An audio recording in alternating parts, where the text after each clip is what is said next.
Hi guys, it's Sano here, and Happy New Year to you if you're watching this when it goes up at the start of 2024. I recently went on a trip to San Francisco where I discovered a lot of things about myself that I'd like to share with you today. So let's jump right into it.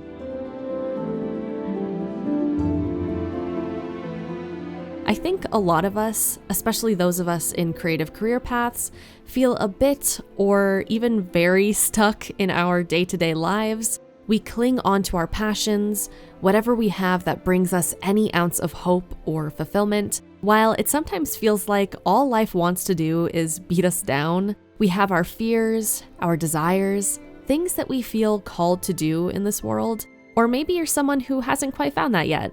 No matter where you're at in your pursuits or potential pursuits, I think that the rigidity of life finds its way of suffocating us one way or another at some point in our lives, whether we're younger or even older. And I don't mean that to sound extremely negative, but I would be lying if I said you didn't click on this video for a specific reason, right? And that's okay. It's okay to feel lost sometimes or to even want to give up. But let this video serve as a form of comfort to you.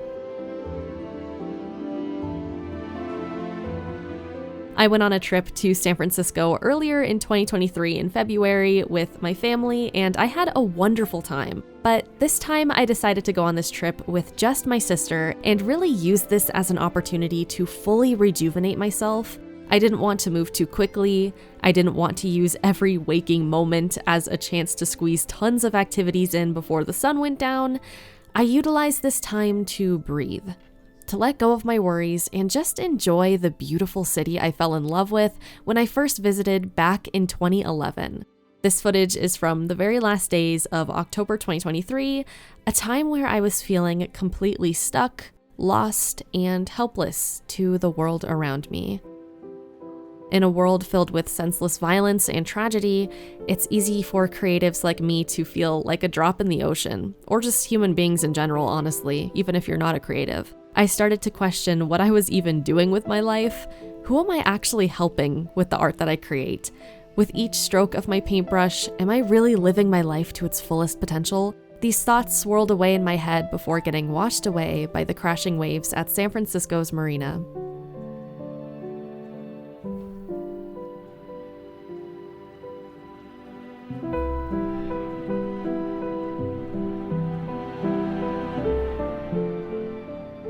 In stark contrast to how fast-paced my trip was in February of 2023, my sister and I slowly strolled around the beautiful architecture of the Palace of Fine Arts and spent a good few hours just soaking it all in. I came to this location again with a very strong purpose in mind.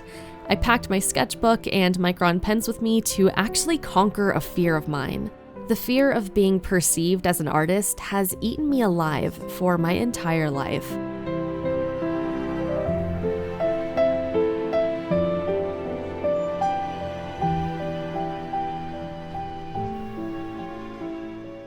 I take a lot of pride in the body of work that I produce as an artist, but perhaps it's a mixture of imposter syndrome and social anxiety that makes me so afraid of physically doing my craft in front of people. It may seem like a small thing to a lot of you, but something I learned while going on this journey of feeling near the edge, wanting to give up from the mere pressure of being a creative, was that a huge component of that desire to leave it all behind was any ounce of fear attached to it.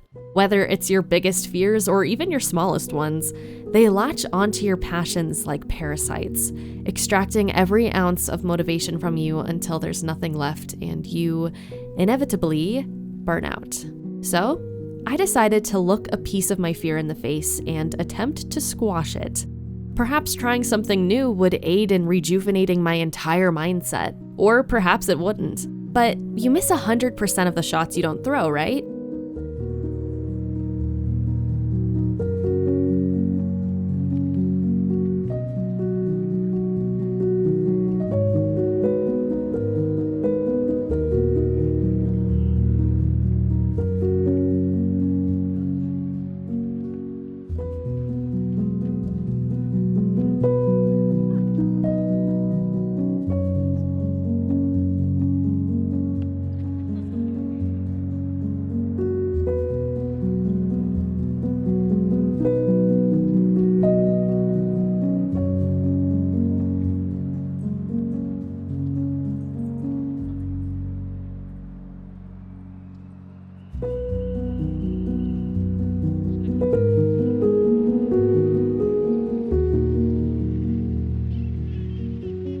My therapist once told me that if you continue to do the same exact thing over and over again, no real change will ever take place.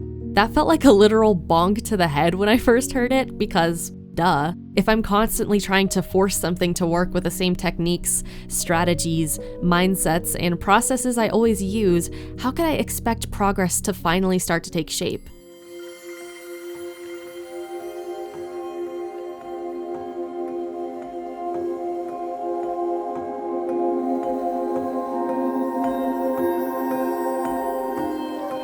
And so, with my sketchbook in hand, I found a calming spot to sit down and get to work. I used my Micron pens to sketch out the beautiful architecture of the Palace of Fine Arts around me. That landmark definitely stays true to its name. It's honestly one of my favorite places to be in the entire world. I chose Micron pens over graphite and a kneaded eraser because I wanted it to be imperfect, both as a challenge to myself and as a stylistic choice.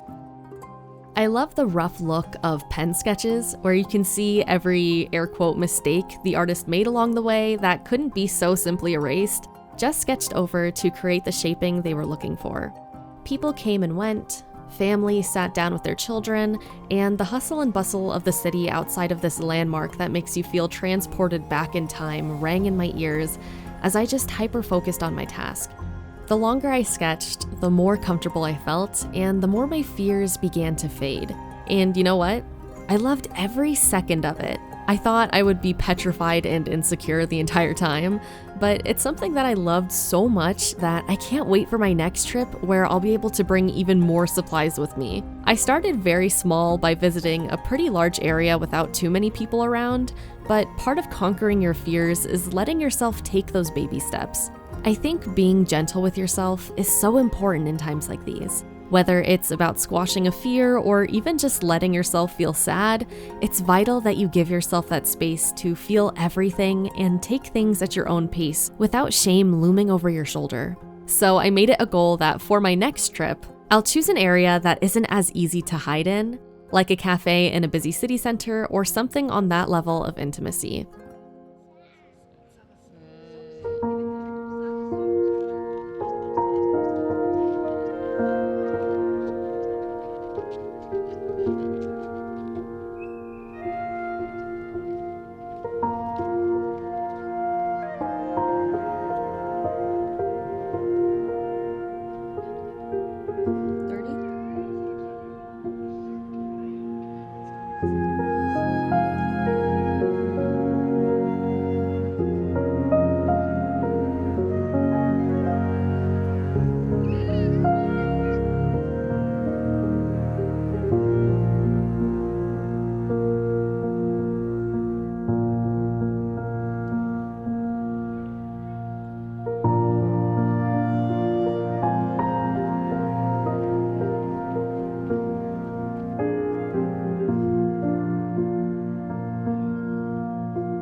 The rest of the trip went off without a hitch. We stayed at a lovely hotel inside of Japantown so we could walk to some of our favorite destinations and shops with total ease. The Crown and Crumpet high tea place was absolutely beautiful and wonderful and had the cutest Halloween decorations ever. A bit out of season now that we're in 2024, but who doesn't love Halloween all year round? I mean, come on.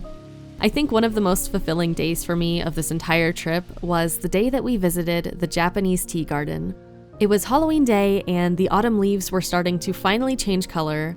I collected a couple of beautiful ginkgo leaves that I still have with me even now after I pressed them, and I would love to use those in a future art piece. I think there's something so important about letting yourself spend time in nature that can give your mind a much needed reset. Along with all of that fear conquering, giving yourself those moments in nature without the doom scrolling, the overstimulation of large crowds, and dozens of products, signs, sounds, etc. flashing all around you is absolutely vital in helping you reach a peaceful place.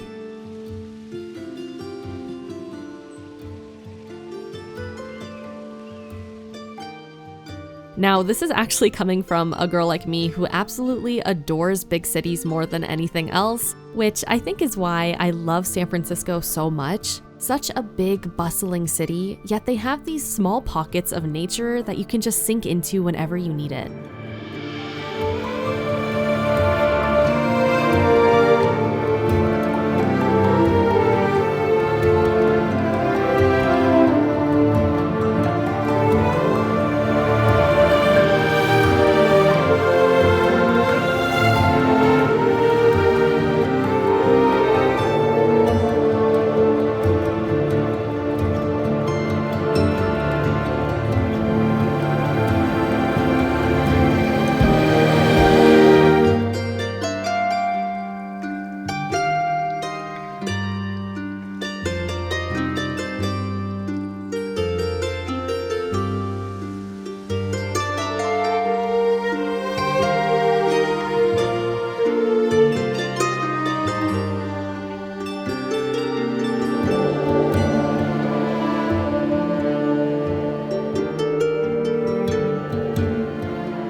That's insane.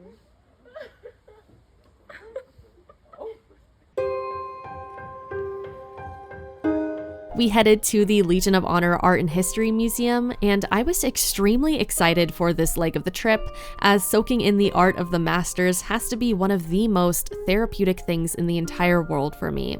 Seeing so many beautiful paintings, decor, sculptures, just everything was jaw-dropping. If you're someone who isn't necessarily a visual artist, I think this concept can still be very helpful to you, taking moments out of your day to consume media that you genuinely enjoy, or even media that you yourself are interested in pursuing as a career but may feel like giving up on is extremely important in your creative pursuits. I mention this concept in literally almost every single video that I make, but I honestly feel like a lot of people don't actually do that as often as they should, and instead think that if they just work long hours every day, or for artists, if they draw every single day, they'll magically improve. But the truth is that if you have no concept of where you want to be in a year or even a month from now and have no loose reference point of that progression, it'll be so much easier to burn yourself out by blindly attempting to move forward, especially when you don't have those inspiration pieces or those inspiration pieces of media as a whole to guide you or to inspire you along the way. I also think it's very important and actually completely vital to this process to go into this type of media consumption with your intentions set from the jump. Go into it as both an enjoyer of the content, of course, but also as a student. Study it as if you're taking a college course on this. Even take notes if you feel that'd help you. Not sponsored, although I seriously wish I was. Take note of this, apps, if you're watching. But I like using apps like Milanote or Notion to organize all of my inspirational media and artists to help guide me toward where I'd like to end up in my artistic journey. If you go into it with a student's brain and mindset, you'll also be much less likely to beat yourself up over where you think you might be lacking.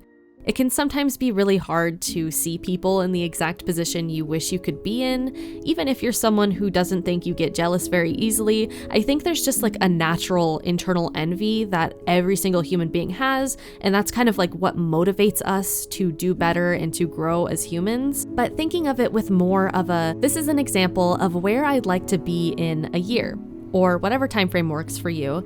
So let's see what steps this person took to get there and what elements of their process could be useful for me to implement into my everyday life and processes as well, rather than viewing it as, this person is so much better than me and I'll never get to where they are at this rate, can absolutely make or break you. Along with being gentle with yourself, you also need to be logical. The idea of never being good enough isn't rooted in actual logic. It's led by heightened emotion that's good to let out sometimes so you don't bottle your feelings up, but it can be very harmful to use as a navigator in your decision-making and general thought process. My art and overall mindset on the passions I wanted to pursue only started improving when I taught myself how to approach life as a student rather than someone who should have everything together by age 26.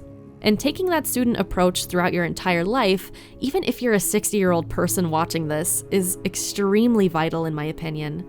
There is always something that can be learned, even if everyone in your field views you as a master of your craft.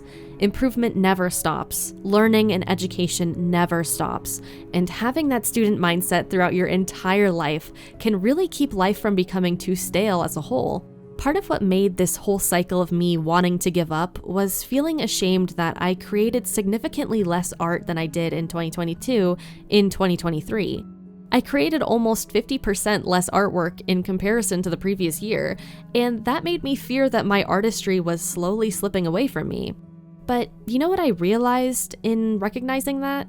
I might have been producing less art overall in 2023, but the quality of the work I was putting out was significantly better and more refined.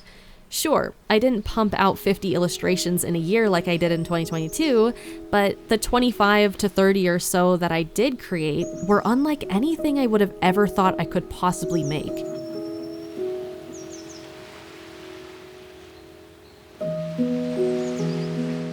I really spent a lot of my time studying, consuming media, consuming artistic mediums even outside of my own expertise, and really opening myself up to different cultures, experiences, ideas, and languages to help me better understand what art could look like for me. Being a student first and foremost, no matter how many art commissions I may take on or how many big business companies I may work for in my career path, has always led me down a path of acceptance of what I'm capable of and provided me with inspiration to keep going.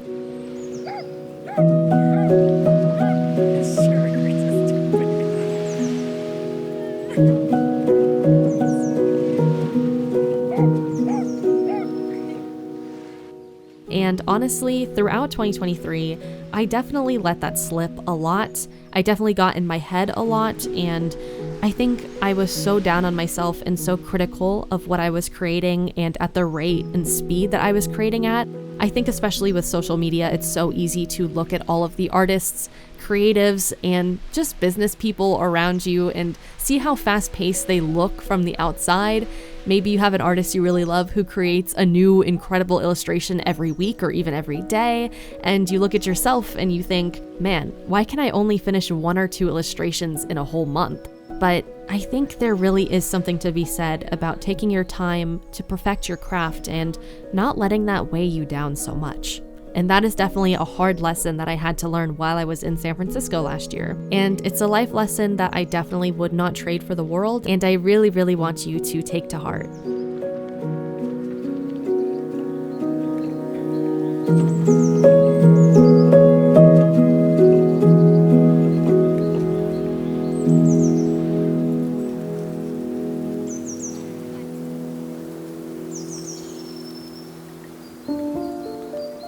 And with that, along with the end of my lovely San Francisco trip, so comes the end of this video. If you made it this far, let me know what you're pursuing in life, or if there's just really anything you're passionate about in general, and comment a blue heart emoji so I know you made it to the end of this video. If there's any topics you'd like me to discuss in a future video, definitely send in your suggestions as well. Thanks so much for watching, and don't forget to like this video, comment, share it with someone who might enjoy it, and subscribe to my channel by hitting the notification bell so you'll see new content from me. Until next time, my friend.